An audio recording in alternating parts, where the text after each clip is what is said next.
అందరికీ నమస్కారం అండి. ఈరోజు జనసేన పార్టీ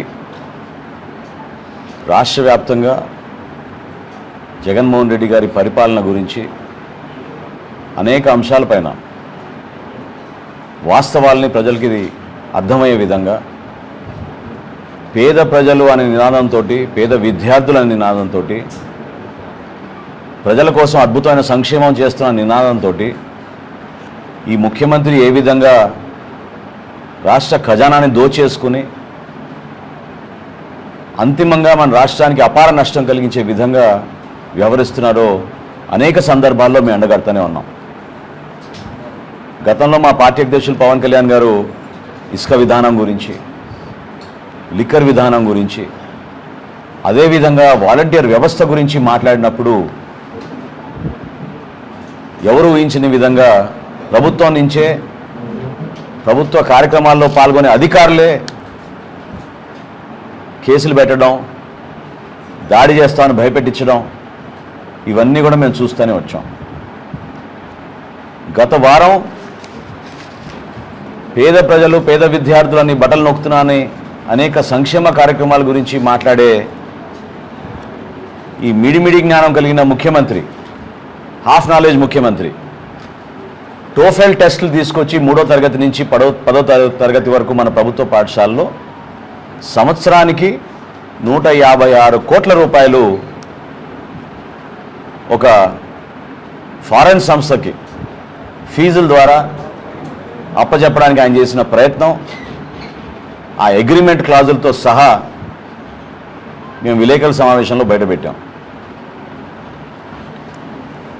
ఇటువంటి ముఖ్యమంత్రి హాఫ్ నాలెడ్జ్తో ఉన్న వ్యక్తి కాబట్టి ఈయన పరిపాలన వల్ల భవిష్యత్ ఎంత దెబ్బతింటుందో, ఏ విధంగా మన విద్యార్థులకు అపార నష్టం కలుగుతుందో, తల్లిదండ్రులపైన ఊహించని విధంగా మానసిక ఒత్తిడి తీసుకొచ్చి పాఠశాలలోంచి డ్రాప్ అవుట్ అయ్యే విధంగా మన ప్రభుత్వ పాఠశాలలో వీళ్ళు చేస్తున్న అనేక కార్యక్రమాలలో భాగంగా ఈరోజు కొత్తగా ఈరోజే ప్రభుత్వం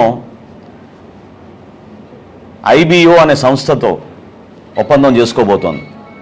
అంటే ఇంటర్నేషనల్ బ్యాకలరేట్ అనే ఒక డిగ్రీ, ఎట్లా మనకి CBSE, ICSE ఉన్నాయో, IB అనే ఒక కొత్త అంటే 1975లో ఏర్పాటైన సంస్థ. ప్రపంచవ్యాప్తంగా వీళ్ళకి కేవలం 4000 చిల్లర పాఠశాలలోనే ఉన్నాయి ఈ IB. భారతదేశంలో 212 వీళ్ళకున్న IB కరికులం ఉన్న పాఠశాలలు. మన అద్భుతమైన పరిపాలనలో మన ముఖ్యమంత్రి గారు తీసుకున్న నిర్ణయంలో ఈ IB సంస్థ ద్వారా రాష్ట్రంలో ఉన్న మన ప్రభుత్వ పాఠశాలకి IB కరికులం ఇంట్రడ్యూస్ చేసేటట్టు ఈరోజు ఒక ఒప్పందం చేసుకోబోతున్నారు. అసలు ఎంత ఆశ్చర్యం కలిగిస్తుందంటే, రాత్రింబగలు దేశం గురించి, సమాజం గురించి ఆలోచించే మన టీచర్స్ పాపం ప్రభుత్వ పాఠశాలలో సరైన సౌకర్యాలు లేకపోయినా కూడా విద్యార్థుల్ని అద్భుతమైన పౌరులుగా తీర్చిదిద్దాలి, దేశానికి వీళ్ళు ఉపయోగపడాలనే ఆలోచనతో పాపం వాళ్ళు కష్టపడుతుంటే కనీసం వాళ్ళకి జీతాలు కూడా సమయానికి ఇవ్వలేని ఈ ముఖ్యమంత్రి ఈ రోజున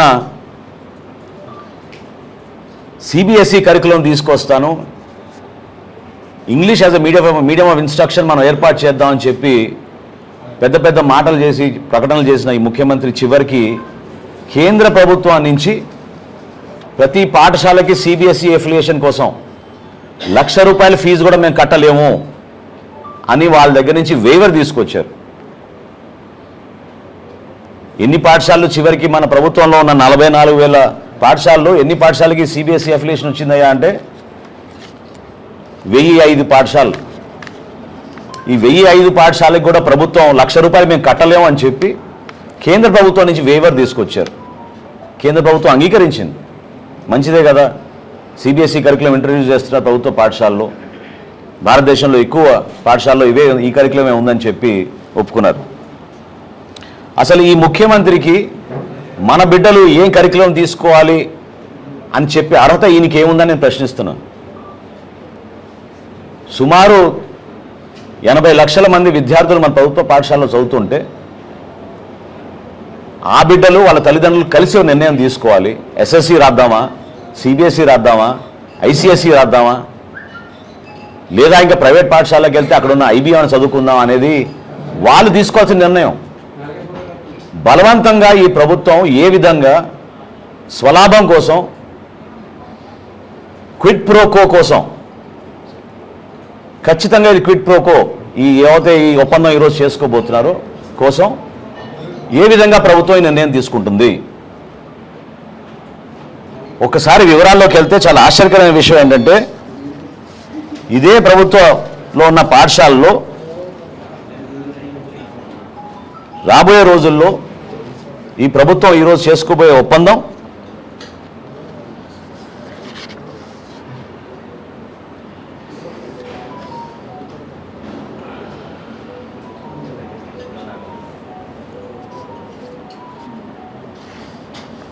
$13 నుంచి 17 లక్షల రూపాయలు ప్రతి పాఠశాలకి అప్లికేషన్ ఫీగా వీళ్ళు కట్టాలి. 13 నుంచి 17 లక్షలు ప్రతి పాఠశాల ఈ ప్రభుత్వం తీసుకున్న నిర్ణయంలో ప్రభుత్వ పాఠశాలకి వీళ్ళు వెచ్చించాలి. ఈ సంస్థకి, ఈ ప్రైవేట్ సంస్థ ప్రపంచవ్యాప్తంగా మనం చూస్తే కేవలం ఇందాక నేను చెప్పినట్టు కేవలం 4000 పాఠశాలే ఉన్నాయి వీళ్ళకి. టాప్ 5 దేశాల్లో భారతదేశం ఒకటి, చైనా, ఆస్ట్రేలియా, కెనడాతో పాటు భారతదేశంలో ఎన్ని ఉన్నాయంటే 212. మరి ఇటువంటి సంస్థతోటి ఏ విధంగా మీరు ప్రభుత్వంలో ఉన్న వివిధ శాఖలు ఈ ఒప్పందాన్ని వ్యతిరేకించినా కూడా ఎందుకు ఈ ముఖ్యమంత్రి ఒప్పందం చేసుకుంటున్నారు ఈ రోజున అంటే దీంట్లో ఎంత పెద్ద కుట్ర ఉందో నేను మీకు వివరిస్తాను. ప్రభుత్వ పాఠశాలలు 44,381, ప్రైవేట్ పాఠశాలలు 13,406, ఎయిడెడ్ పాఠశాలలు 839. రాష్ట్రంలో ఉన్న ఈ పాఠశాలన్నింటినీ కూడా ఐబీ కరికులంలో తీసుకురావడానికి ఒప్పందం చేసుకుంటామని ముఖ్యమంత్రి నిర్ణయం తీసుకున్నారు. అదే ఎంత ఆశ్చర్యం కలిగిస్తోందంటే, ఈ ఒక్క సంవత్సరం 4043 పాఠశాలని వీళ్ళు లైట్ స్కూల్స్గా గుర్తించారు.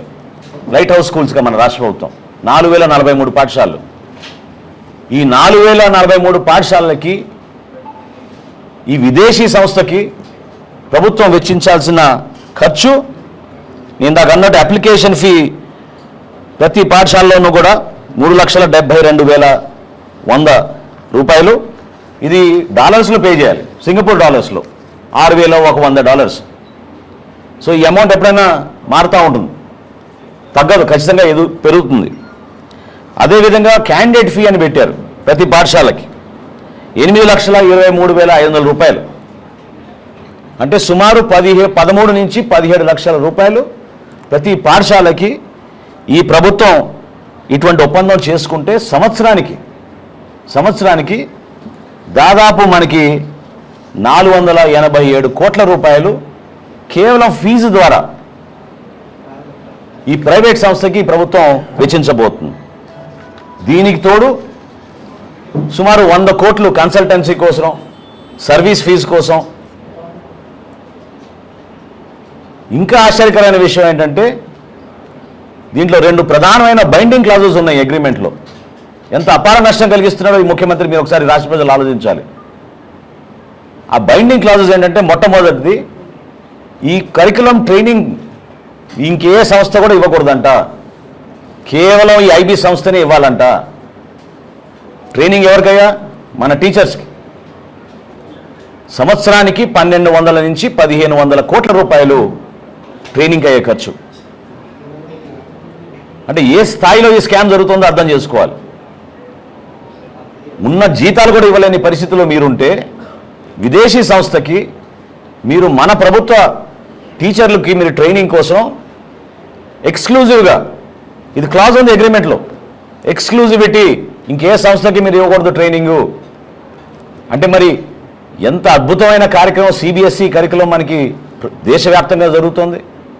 ఎన్ని ప్రభుత్వ పాఠశాలలో మన విద్యార్థులు కానీ ఎంతో అద్భుతంగా వాళ్ళు ఎదిగి సైంటిస్టులుగా మారి ప్రపంచవ్యాప్తంగా మన చక్కటి పేరు మన భారతదేశాన్ని తీసుకొచ్చారు ఇన్ని సంవత్సరాల నుంచి. ఈ సంస్థ కోసం కాదు కదా, ఈ సంస్థ ద్వారా కాదు కదా.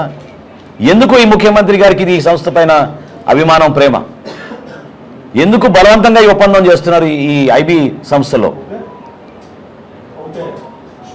అందులో 2 విభాగాలు ఉన్నాయి, primary years programme, middle years programme. Primary years ప్రోగ్రామ్కి వీళ్ళు 2187 కోట్ల రూపాయలు ఒప్పుకున్నారు, అంటే ప్రైమరీ పాఠశాలలో ఉన్న విద్యార్థుల కోసం. మిడిల్ ఇయర్స్ ప్రోగ్రామ్ అని ఒకటి ఉంది, దానికి 816 కోట్ల రూపాయలు. చివరికి డిప్లొమా 10th 12th ఆ సంవత్సరంలో చదువుకున్న విద్యార్థుల కోసం 266 కోట్ల రూపాయలు. ఇది ప్రతి ఏటా చూస్తే భయంకరమైన 3500 కోట్ల రూపాయలు ఈ ప్రభుత్వం రాబోయే 9 సంవత్సరాలు 2029 వరకు వీళ్ళు ఈరోజు చేసుకోబోయే ఒప్పందం. ఎవరిచ్చారు మీకు ఈ అర్హత? నేను ప్రశ్నిస్తున్నా ముఖ్యమంత్రి గారికి. విద్యా వ్యవస్థని అస్తవ్యస్తం చేసేసి టీచర్లు చివరికి జీతాలు రావడం లేదని రోడ్లపైన తీసుకొచ్చే పరిస్థితి. నాడు నేడు అనే ఒక కార్యక్రమం తీసుకొచ్చి మిడిమిడి జ్ఞానంతో ఒకరోజు ఇంగ్లీష్ మీడియం అన్నారు, ఒకరోజు సిబిఎస్ఈ అన్నారు. సిబిఎస్ఈ 44,381 పాఠశాలలు ఉంటే 1056 పాఠశాలకి మీరు 1005 పాఠశాలకి మీరు సిబిఎస్ఈ అఫిలియేషన్ తీసుకురాగలిగారు. అది కూడా కేంద్ర ప్రభుత్వం ₹1,00,000 మీకు వేవర్ ఇచ్చేస్తే, మాఫీ చేస్తే మీ ₹1,00,000 ఫీజు. రెండోగా చాలా ఇంపార్టెంట్ క్లాజ్ దీంట్లో వీళ్ళు పెట్టింది, చాలా ఆశ్చర్యం కలిగిస్తుంది నాకు. ఇది న్యాయ విభాగం వ్యతిరేకించింది, ఆర్థిక శాఖ కూడా వ్యతిరేకించింది. అయినా కానీ మరి మంత్రులు చదివారో లేదో క్యాబినెట్లో తూతు మంత్రంగా ముఖ్యమంత్రి గారు ఇది సంతకం పెట్టాల్సిందేనంటే హడావడికి వెళ్ళి సంతకాలు పెట్టేసి ఒప్పుకున్నారు. దీనికి ఈరోజు జరగబోతుంది అగ్రిమెంట్. ఇంకొక బైండింగ్ క్లాజ్ ఏంటంటే ఈ సంస్థ రిజిస్టర్డ్ జినీవా, స్విట్జర్లాండ్లో. సో ఎటువంటి ఆర్బిట్రేషన్ ఉన్నా కూడా భారత రాజ్యాంగానికి వర్తించే చట్టాలు వర్తించవంట ఈ సంస్థకి. విద్యాశాఖలో ఇట్లా జరుగుతుంది.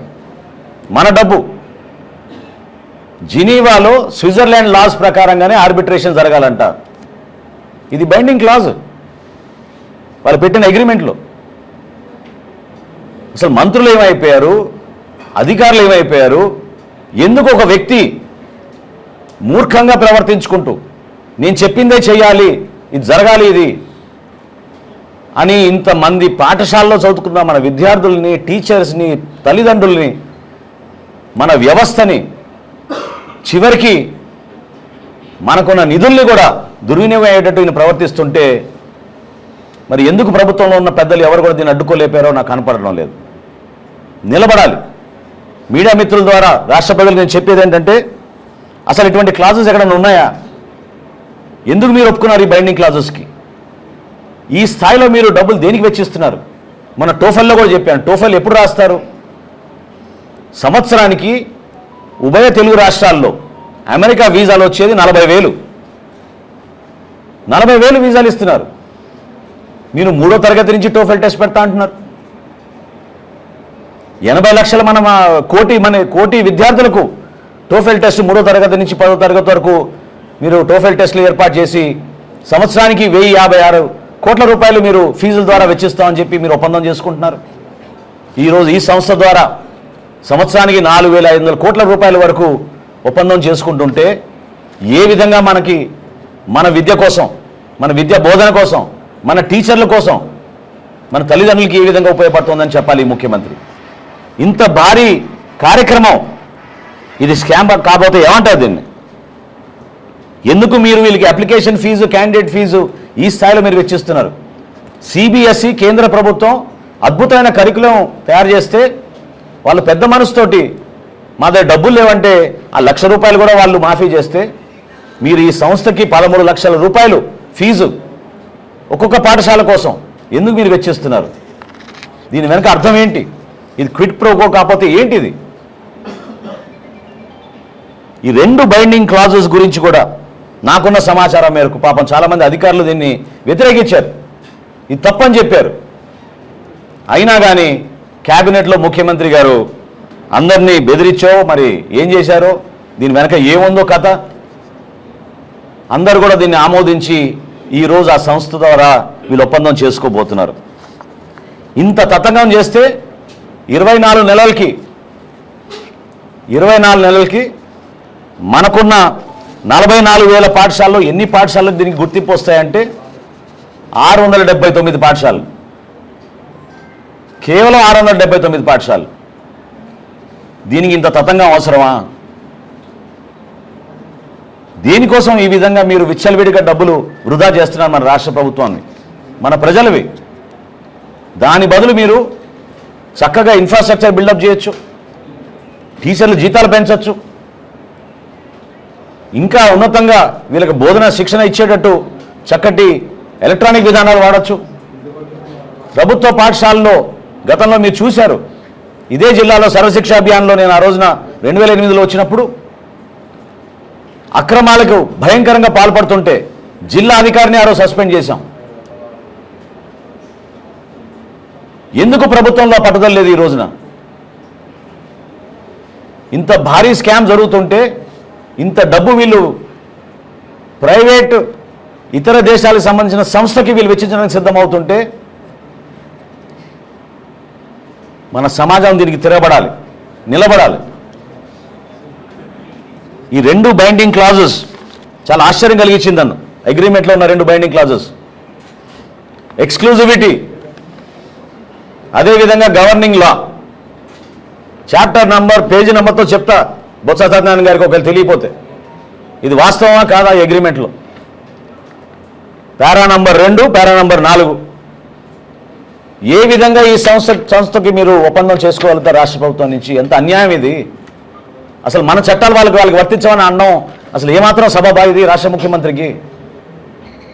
స్విట్జర్లాండ్లో ఆ దేశంలో ఉన్న చట్టాలు వర్తిస్తాయి, కానీ మన భారతదేశంలో ఉన్న మన చట్టాలు వీళ్ళకి వర్తించమని మీరు సంతకాలు పెడతారా? ఇదే మీరు చేయబోయే అగ్రిమెంటు? గతంలో ముఖ్యమంత్రి పోలవరంని ఆపేసి ఆ రోజున రివర్స్ టెండరింగ్, ఒక జ్యుడిషియల్ కమిటీ వేసి రివ్యూ చేస్తున్నాం, ఏ టెండర్ అయినా 100 కోట్లు దాటితే అన్నారు. మరి ఈ రోజున మేము ఆధారాలతో సహా చెప్పాం, సంవత్సరానికి 4,500 కోట్ల రూపాయలు ఈ రాష్ట్రానికి నష్టం జరిగే స్కామ్ ఇది. దీనికి ఎందుకు లేదు జ్యుడిషియల్ రివ్యూ? ఈ సమాచారం మీరు ఆ జడ్జి గారికి పంపించారా? మీరు ఈ వివరాలు ఇంకెవరికైనా చెప్పారా? దీన్ని ఖచ్చితంగా ఇంకా ఎండగడతాం. విద్యాశాఖలో ఊహించని విధంగా పేద విద్యార్థులు వాళ్ళని గ్లోబల్ విద్యార్థులుగా నేను మార్చేస్తానని చెప్పి ఉపన్యాసాలు ఇచ్చుకునే ఈ ముఖ్యమంత్రి చివరికి చేసేది ఏంటంటే తన స్వలాభం కోసం భయంకరంగా ఆ శాఖలో ఇటువంటి స్కాములు తీసుకొచ్చి ఎంతో అన్యాయం జరిగిపోతుంది. క్షేత్రస్థాయిలో పాఠశాలను అభివృద్ధి చేయడం లేదు. ఈ రోజుకి కూడా క్లాస్ రూమ్స్ లేవు, టీచర్లు లేరు, చదువుకునే విద్యార్థులకి సరైన సౌకర్యాలు లేవు. వాటి గురించి ఎవరు మాట్లాడడం లేదు. జనసేన పార్టీ ఖచ్చితంగా ఈ అంశాలపైన పోరాటం చేస్తాం, ఎండగడతాం. ప్రభుత్వం దిగి రావాలి. ఈ ఐబీ సంస్థతో ఎట్టి పరిస్థితుల్లో కూడా మీరు ఒప్పందం చేసుకోకూడదు. మీరే ఇచ్చిన మాట రాష్ట్ర ప్రజలకి జ్యుడిషియల్ రివ్యూకి పంపించండి. దీన్ని మీడియా మిత్రులందరూ కూడా నేను అదే కోరుతున్నాను. ఎక్కడుంది పారదర్శకత? ఎక్కడుంది మాట్లాడే స్వేచ్ఛ? ఎందుకు ఈ మంత్రులు మాట్లాడరు? ఎందుకు ఈ అధికారులు ముందుకు రారు? దీనిపైన తప్పకుండా మేము రాబోయే రోజుల్లో మరింత సమాచారం, మన టీచర్ల గౌరవం పెంచేటట్టు, మన విద్యార్థులకు అద్భుతమైన సౌకర్యాలు పెరిగేటట్టు దానికోసం ఈ నిధులు వాడండి. విదేశీ ప్రైవేట్ సంస్థల కోసం కాదు మన నిధులు. మన చట్టాలకి అనుగుణంగా కష్టపడి మనం నిర్మాణం చేసుకున్న మన రాజ్యాంగం, మన దేశం, దాన్ని కాపాడే విధంగా ఈ వ్యవస్థని నిలబెట్టాలని చెప్పి పౌరులందరినీ కూడా జనసేన పార్టీ తరఫున, పవన్ కళ్యాణ్ గారి తరఫున నేను ఈరోజు కోరుతున్నాను.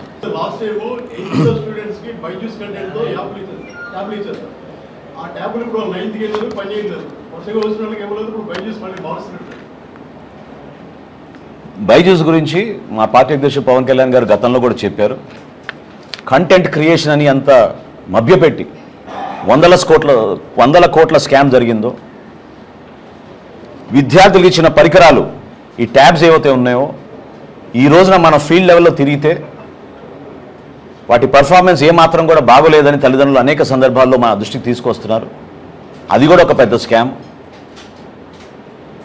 ఒక ఊహాజనితంగా ప్రజల్ని మభ్యపెట్టే విధంగా పనిగట్టుకొని పెద్ద పెద్ద మీటింగ్లు ఏర్పాటు చేసి విద్యార్థులను కూర్చోబెట్టుకొని రాజకీయ అంశాల గురించి ప్రస్తావించే ఈ ముఖ్యమంత్రి చివరికి విద్యాశాఖలో ఏం చేస్తున్నాడయా అంటే భయంకరమైన అవినీతి.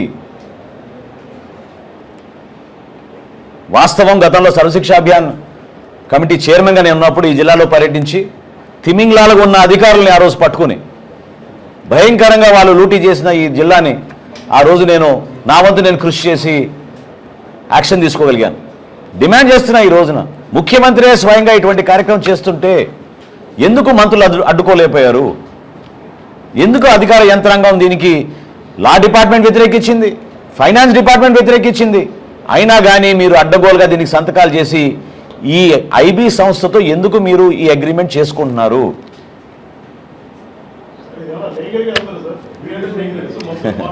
ఏమండి, నేను ఇంతకుముందే చెప్పాను, స్వయాన ముఖ్యమంత్రి రాష్ట్రపతికి కమిట్మెంట్ ఇచ్చాడు. ఏ కాంట్రాక్ట్ అయినా ఏ టెండర్ అయినా 100 కోట్లు దాటితే మేము జ్యుడిషియల్ కమిటీకి పంపిస్తాం, వాళ్ళు క్లియర్ చేసినాకనే మేము ఒప్పందం చేసుకుంటామని చెప్పిన ముఖ్యమంత్రి ఏమైపోయింది ఈ రోజున? జ్యుడిషియల్ రివ్యూ చేయమనండి దీన్ని. మేము న్యాయ పోరాటం ప్రజల్లో తీసుకెళ్తాం, నిలబడతాం. మేము చెప్పే ప్రతి అంశంలో కూడా ఆధారాలతో సహా చెప్తున్నాం. మేము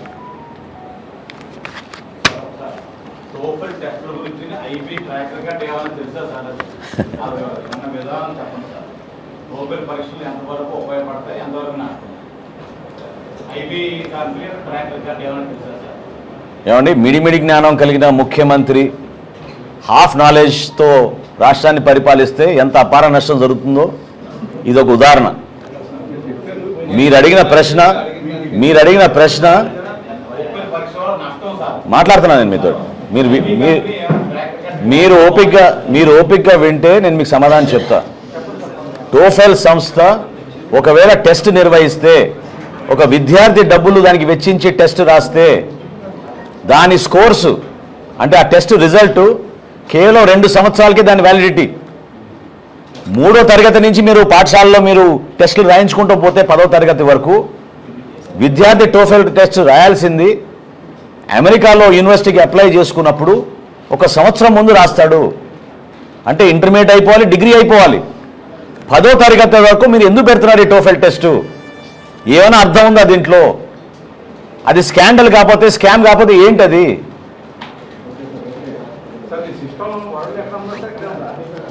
నాకు తెలిసినంత వరకు టోఫెల్ ఈటీఎస్ అనే సంస్థ, టోఫెల్ టెస్ట్ నిర్వహణ చేసే సంస్థ ప్రపంచంలో 4,000-5,000 ప్రభుత్వాలు ఉన్నాయి, రాష్ట్ర కేంద్ర ప్రభుత్వాలు. ఏ ఒక్కరితో కూడా వాళ్ళకి ఒప్పందం లేదు. ఒక అద్భుతమైన ఆంధ్రప్రదేశ్ ప్రభుత్వం జగన్మోహన్ రెడ్డి గారి పరిపాలనలో ఇక్కడ జరుగుతుంది ఆ ఒప్పందం. అంటే ఎంత దారుణం అంటే ఈ ఐబీ సిస్టమ్ కూడా నేను మీకు చెప్పేది, అమెరికాలో 2,100 ఉన్నాయి పాఠశాలలు ఐబీలో, 2,100. భారతదేశం మొత్తంలో 2,012. ఈ ముఖ్యమంత్రి గారు ఈరోజు సంతకాలు పెడుతున్నాడు. 44,000 ప్రభుత్వ పాఠశాలని అప్పచెప్తున్నాడు వాళ్ళకి ఐబీ క్యారికులంకి. 44,000 ఎక్కడ? ప్రపంచవ్యాప్తంగా వాళ్ళకి 4,000 ఉంటే భారతదేశంలో కేవలం 212 ఉంటే 44,381 ప్రభుత్వ పాఠశాలలు అప్పచెప్తున్నారు. అదే కాదు, బలవంతంగా ప్రైవేట్ పాఠశాలలు, ఎయిడెడ్ పాఠశాలలు కూడా నేను మీకు లెక్క చెప్పాను. ఇవన్నీ కూడా కలిసి ఐబీ కరికులం తీసుకురావాలంట మన రాష్ట్రంలో. జనసేన పార్టీ భారతదేశంలో ఏ రాజకీయ పార్టీ చేపట్టని కార్యక్రమం, మా క్రియాశీల సభ్యత్వం తీసుకున్న ప్రతి ఒక్క జన సైనికుడికి మా బీమా పథకం ద్వారా 5 లక్షల రూపాయలు ప్రమాదంలో చనిపోయిన మా కార్యకర్తలకి మేము అందిస్తూ వస్తూ ఉన్నాం. పవన్ కళ్యాణ్ గారు ఆ రోజు ఆలోచించిన విధానం ఏ రాజకీయ పార్టీ కూడా భారతదేశంలో ఎన్ని సంవత్సరాలు వాళ్ళ పదవిలో ఉన్నా కూడా ఈ రోజు వరకు అటువంటి కార్యక్రమం తీసుకురాలేకపోయారు. ఒక అద్భుతమైన ఆలోచనని ప్రజల్లోకి తీసుకెళ్ళి ఈరోజు 6,60,000 మంది సభ్యత్వం మాకు రాష్ట్రంలో జనసేన పార్టీలో ఉన్నప్పుడు నిన్న ఇవాళ మేము పర్యటించి బాధిత కుటుంబాలకి పవన్ కళ్యాణ్ గారు పంపించిన 5 లక్షల రూపాయలు ప్రతి కుటుంబానికి 11 కుటుంబాలకి తూర్పుగోదావరి జిల్లాలో 55 లక్షల రూపాయలు ప్రమాదంలో చనిపోయిన ఈ కుటుంబాలకి మేము అందిస్తున్నాం. దాంతోపాటు సుమారు 25 కుటుంబాలకి 50,000 రూపాయల చొప్పున ఆర్థిక సహాయం హాస్పిటల్లో వాళ్ళకి జరిగిన ఖర్చులు చిన్న చిన్న ప్రమాదంలో ఆ చెక్కులు కూడా పంపిణీ చేస్తున్నాం. దీంతో పాటు జిల్లాలో మా నాయకులందరూ కూడా సమిష్టిగా మా పార్టీ అధ్యక్షులు పవన్ కళ్యాణ్ గారి పిలుపు మేరకు తెలుగుదేశం పార్టీతో కలిసి ప్రజల పక్షాన్ని నిలబడి స్థానిక సమస్యలపైన పోరాటం చేయడమే కాకుండా రాష్ట్ర వ్యాప్తంగా ఒక ఉమ్మడి ప్రణాళికతోటి రాష్ట్ర ప్రజలు ఏదైతే కోరారో ఆకాంక్షించారో ఒక బలమైన నాయకత్వం, పవన్ కళ్యాణ్ గారి ఆలోచనలు విధానం, వర్తమాన రాజకీయాల్లో ఆయనకున్న ఆలోచనలు, చంద్రబాబు నాయుడు గారి పరిపాలన దక్షత, ఆయనకున్న అనుభవం, ఉభయ నాయకత్వంతో అద్భుతంగా క్షేత్రస్థాయిలో ఇంకా పార్టీ బలోపేతం చేసేటట్టు తెలుగుదేశం పార్టీ నాయకులతో ఎక్కడ కూడా కమ్యూనికేషన్ గ్యాప్ లేకుండా జిల్లా స్థాయిలో, నియోజకవర్గ స్థాయిలో, మండల స్థాయిలో ఒక ఉమ్మడి ప్రణాళిక త్వరలోనే మేము సిద్ధం చేసుకుని రాష్ట్ర వ్యాప్తంగా పర్యటనలు చేసుకుంటూ పార్టీ బలోపేతం కోసం, రాష్ట్ర ప్రజల కోసం అంకిత భావంతో పనిచేసేటట్టు తప్పకుండా కార్యాచరణ సిద్ధం చేసుకుంటున్నాం. చంద్రబాబు నాయుడు గారి అరెస్టు సందర్భంగా ఆయన జైల్లో ఉన్నప్పుడు మా పార్టీ అధ్యక్షులు పవన్ కళ్యాణ్ గారు ఆయన్ని కలిసి రాష్ట్ర శ్రేయస్సును దృష్టిలో పెట్టుకుని, మన భవిష్యత్తును దృష్టిలో పెట్టుకుని అన్యాయంగా ఆ వయసులో ఉన్న ఒక రాజకీయ నేతని, ప్రతిపక్ష నేతని కావాలని కుట్రపూరితంగా ఆయన అరెస్ట్ చేసి ఇబ్బంది పెట్టిన సందర్భంగా ఆయన ఒక నిర్ణయం తీసుకుని, గతంలో మా పార్టీ శ్రేణులందరూ కూడా స్థానిక సంస్థల్లో ఏ విధంగా కలిసిమెలిసి పనిచేసుకున్నారో తెలుగుదేశం పార్టీతోటి, ఇతర పార్టీతోటి, ఇప్పటం సభలో ఏ విధంగా పిలుపునిచ్చారో రాష్ట్రంలో వైఎస్ఆర్సీపీ విముక్త ఆంధ్రప్రదేశ్ కోసం ప్రతి ఒక్కరు కూడా పనిచేయాలి, ప్రతిపక్ష ఓటు చీలనివ్వకుండా జనసేన పార్టీ ఒక బాధ్యత తీసుకుంటుందనే మాట ఆయన మరొక్కసారి ఆ రోజు రాజమండ్రిలో సెంట్రల్ జైల్లో చంద్రబాబు నాయుడు గారిని కలిసి వచ్చిన తర్వాత బయట మీడియా మిత్రులతో మాట్లాడి సుదీర్ఘంగా వివరించారు. ఆ అంశాలకి మేము కట్టుబడి ఉన్నాం. ఖచ్చితంగా జనసేన పార్టీ, తెలుగుదేశం పార్టీ కలిసికట్టుగా రాష్ట్రంలో ఒక అద్భుతమైన పరిపాలన తీసుకొచ్చే విధంగా, ప్రజలు ఆశించిన విధంగా, అభివృద్ధి అన్ని ప్రాంతాల్లోకి తీసుకొచ్చే విధంగా, ప్రతి కుటుంబానికి సంక్షేమం తీసుకొచ్చే విధంగా, భవిష్యత్తు గురించి ఆందోళన చెందకుండా మన యువత వాళ్ళకి ఉపాధి కల్పించే విధంగా, పెట్టుబడులు తీసుకొచ్చే విధంగా, వ్యవసాయ రంగాన్ని కాపాడే విధంగా మేము ఒక అద్భుతమైన ప్రణాళిక సిద్ధం చేసుకోబోతున్నాం. దాన్ని దసరా పండుగ తర్వాత క్షేత్రస్థాయిలో ఇరు పార్టీలు కూడా ముందు ఒక సమన్వయ కమిటీ ఏర్పాటు చేసుకున్నాం.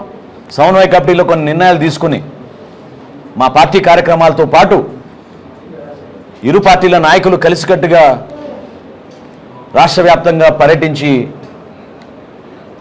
ప్రజల దగ్గరికి వెళ్ళి ఈ ప్రభుత్వ దాష్టికాల గురించి, ఈ ప్రభుత్వం ఏ విధంగా నష్టం కలిగించిందో మన రాష్ట్రానికి వివరించుకుంటూ ఖచ్చితంగా కార్యక్రమం చేయబోతున్నాం.